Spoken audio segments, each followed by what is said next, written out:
నంద్యాల అభ్యర్థిగా తెలుగుదేశం జనసేన పార్టీ నుంచి ఎవరిని నిలబెట్టినా విజయం కోసం పోరాడతామని ముక్త కంఠంతో తెలిపారు జనసేన నేతలు రాచమడుగు చందు, సుందర్, గురు. ఇక రాబోవు 2024 సార్వత్రిక ఎన్నికల్లో టీడీపీ జనసేన పార్టీ నుంచి ఎవరిని అభ్యర్థిగా నంద్యాలలో పోటీకి బరిలో దింపినా వారిని ఖచ్చితంగా గెలిపించే దిశగా మా వంతు కృషి చేసేందుకు మా సాయశక్తిలా సిద్ధంగా ఉన్నామని చెప్పారు. నంద్యాల జనసేన నాయకులు రాచమడుగు చందు, సుందర్ మరియు గురు ఈ సందర్భంగా తెలిపారు.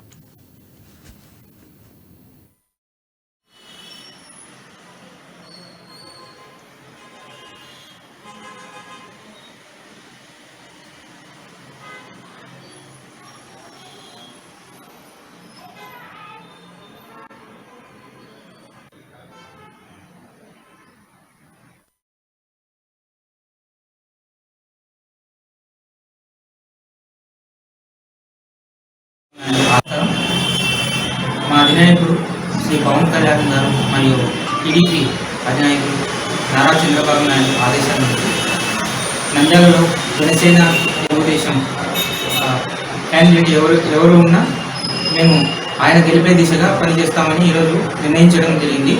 నంద్యాలలోని వార్డు స్థాయి, గ్రామ స్థాయి, మండల స్థాయి నాయకులతో ఒక చిన్న మీటింగ్ ఏర్పాటు చేసి అదేవిధంగా మేము ఇక్కడ టీడీపీ మరియు జనసేన బలపరిచిన అభ్యర్థిని గెలిపే దిశగా పనిచేస్తామని తెలియజేస్తున్నాం. ఈరోజు మా నాయకుడు ఆదేశాల మేరకు నంద్యాలలో ఎవరికి టికెట్ ఇచ్చిన ఉమ్మడి అభ్యర్థికి వారి గెలిపే లక్ష్యంగా నంద్యాల జనసేన పార్టీ నుంచి కృషి చేస్తామని, అదేవిధంగా నంద్యాల జనసేన వార్డు నాయకులతో, విలేజ్ నాయకులతో చర్చించి ఈ నిర్ణయం తీసుకోవడం జరిగింది.